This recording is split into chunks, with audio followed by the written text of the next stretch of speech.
Bonjour à toutes et à tous, c'est Mathieu Guillaume. Aujourd'hui, je souhaite vous présenter les cartes Staple de la prochaine extension Flames of Destruction qui sort, je vous le rappelle, le 3 mai prochain. Avant tout, une carte Staple, c'est quoi? C'est une carte aux effets intéressants qui peut trouver sa place dans une majorité de decks sans pour autant mettre à mal la synergie du deck. Par exemple, Raigeki. Effet puissant, pas de coût, vous avez une place dans le deck, vous pouvez mettre Raigeki. Première Staple. Call by the Grave, ou appelé par la tombe. Je ne vais pas m'éterniser dessus, je la présente déjà dans ma vidéo sur les 4 cartes promo de l'édition spéciale Force Extrême. Néanmoins, il est important de la mentionner car elle sort officiellement dans la prochaine extension. Deuxième staple, Haunted Mansion and Fortune Spirit, ou traduit en français Maison hantée et Esprit de Fortune. Donc c'est un monstre à effet de type zombie d'attributaire, niveau 3. 0 d'attaque, 1800 de défense, donc c'est une des sœurs de Floraison de Feu et Joyeux Printemps, Ghost Ogre, Reaper. Donc c'est la 4e entrap de la famille. Son effet qui s'apparente à Ash Blossom, lorsqu'une carte ou un effet qui inclut n'importe lequel de ces effets est activé, effet rapide, donc ça c'est la condition d'activation. Vous pouvez défausser cette carte, ça c'est le coût, annuler l'activation. Donc les 3 effets pris en compte sont les suivants. Ajouter une carte depuis le cimetière à la main, deck ou extra deck, donc par exemple l'effet de Mr. Boy.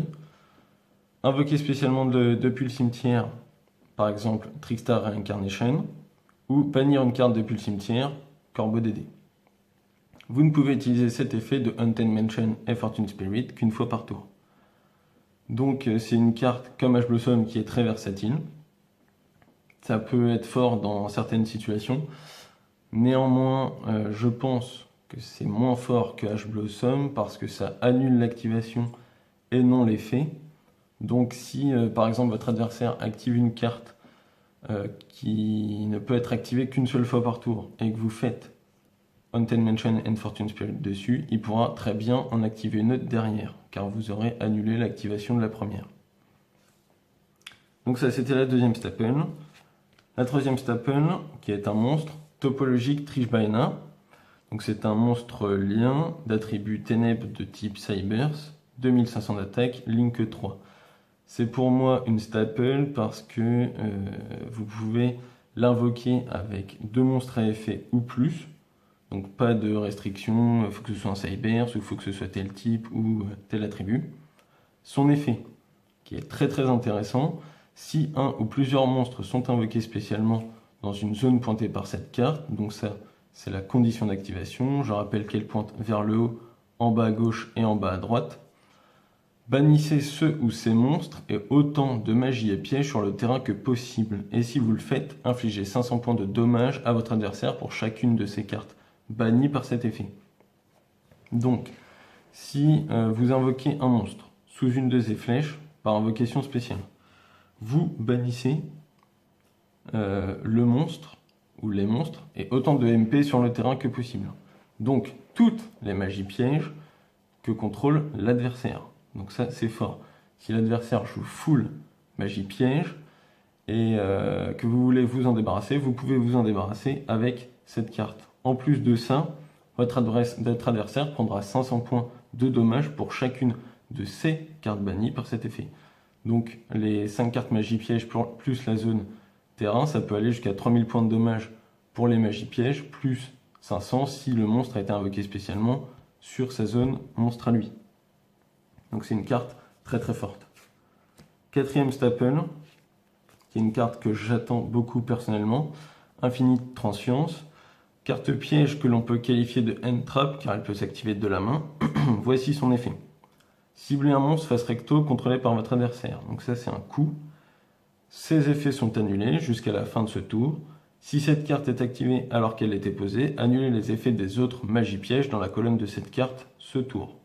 Si vous ne contrôlez aucune carte, vous pouvez activer cette carte depuis votre main. Pourquoi c'est fort? C'est fort parce que vous pouvez l'activer durant le premier tour si votre adversaire commence. Par exemple, si votre adversaire contrôle un monstre dont l'effet vous gêne un petit peu, je pense tout naturellement à Amano Iwato, qui est beaucoup joué dans True Draco, qui annule tous les effets de monstres s'ils ne sont pas spirit. donc vous ne pourrez pas faire de end trap contre un trou Draco qui contrôle cette carte, ou n'importe quel deck qui contrôle Amano Iwato. Vous ne pourrez plus activer de monstres, d'effets de monstres, s'ils ne sont pas spirit. Étant donné que l'adversaire aura commencé et invoqué normalement Amano Iwato, vous n'aurez aucun moyen d'avoir annulé son invocation, donc il sera sur le terrain et son effet sera activé. Grâce à Infinite Transience, vous pourrez annuler l'effet d'Amano Iwato, parce que Illusionniste d'effet ne pourra pas être activé derrière Amano Iwato, et Graal interdit ne peut pas être activé depuis la main, pendant le tour de l'adversaire. De plus, si cette carte a été activée alors qu'elle était posée, vous annulez tous les effets de magie piège qui sont dans la colonne où a été activée Infinite Transience. Donc si une magie piège continue vous dérange, vous activez Infinite Transience, vous annulez l'effet. Vous pouvez totalement continuer d'activer des cartes dans la colonne, mais leurs effets seront annulés. Donc je pense que cette carte est assez versatile, et le fait qu'on puisse l'activer au premier tour si votre adversaire commence, en fait une carte très très intéressante. Cinquième staple, Red Reboot, carte contre piège qui est aussi une end trap. Son effet, lorsque votre adversaire active une carte piège, annulez l'activation, et si vous le faites, placez cette carte face recto, puis votre adversaire peut poser une piège directement depuis son deck. Pour le reste de ce tour, après la résolution de cette carte, votre adversaire ne peut pas activer de carte piège. Vous pouvez activer cette carte depuis votre main en payant la moitié de vos life points. Carte très très forte. Pourquoi ? Parce qu'elle annule l'activation de n'importe quel piège. J'entends par là contre-piège. Donc si votre adversaire fait jugement solennel, avertissement divin, tout ça vous pouvez l'annuler avec Red Reboot. Vous pouvez également annuler un Red Reboot avec Red Reboot. Ensuite, la carte que vous avez annulée, au lieu d'être envoyée au cimetière, sera posée. Votre adversaire, selon son choix, pourra poser une autre carte piège depuis son deck, mais dans tous les cas, il ne pourra plus activer de carte piège jusqu'à la fin du tour si votre carte est résolue. C'est fort pourquoi ? Parce que vous pouvez l'activer depuis votre main en payant la moitié de vos life points. Ça fait effet de surprise, c'est très très fort.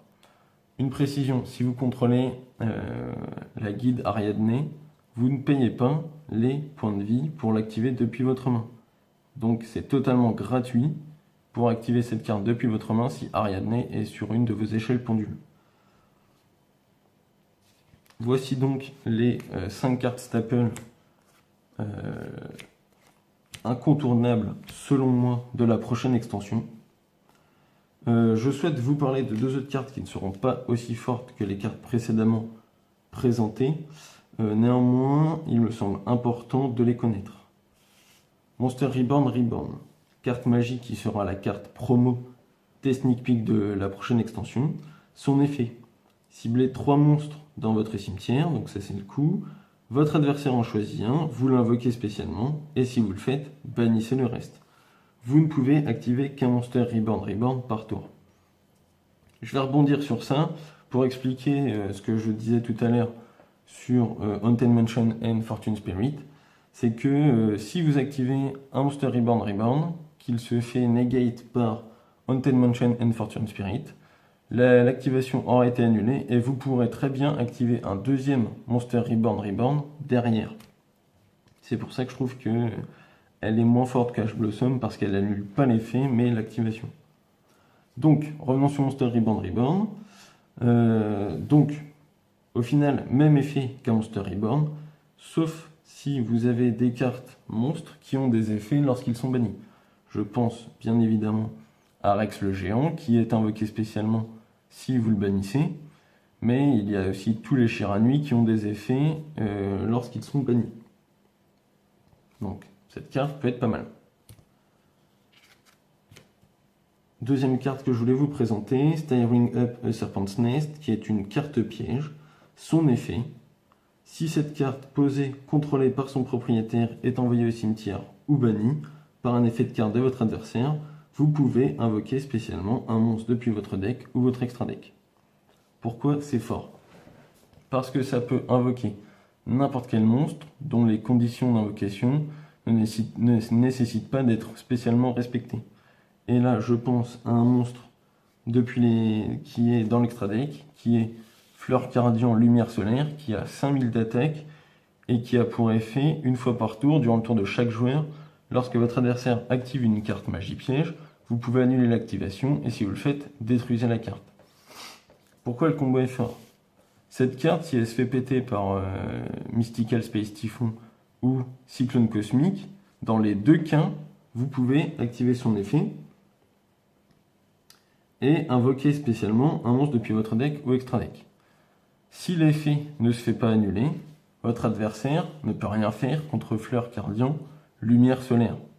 Il est sur le terrain, il a 5000 d'attaque et vous pouvez profiter de son effet d'annuler l'activation d'une EMP une fois par tour. Il n'y a pas de coup comme Cyberdragon Infini où il faut défausser un matos. Là, c'est une fois par tour, vous pouvez annuler l'activation d'une EMP. Donc, ce n'est sûrement pas le seul combo, mais je trouve que c'est plutôt fort. Il y a sûrement d'autres cartes comme cible intéressante de Staring Up et Serpent's Nest. Mais je voulais vous présenter ce petit combo. Je ne la considère pas comme une staple à part entière, parce que il se peut très bien que votre adversaire ne détruise pas vos MP, et donc ça fait une carte morte. Donc à bien réfléchir dans quel cas mettre cette carte.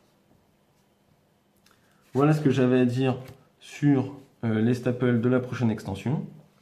Si le contenu de mes vidéos vous intéresse, n'hésitez pas à vous abonner à ma chaîne et suivez mon compte Twitter pour connaître les sujets et dates des sorties de mes prochaines vidéos. Le lien est dans la description et sur ce, je vous souhaite une bonne journée.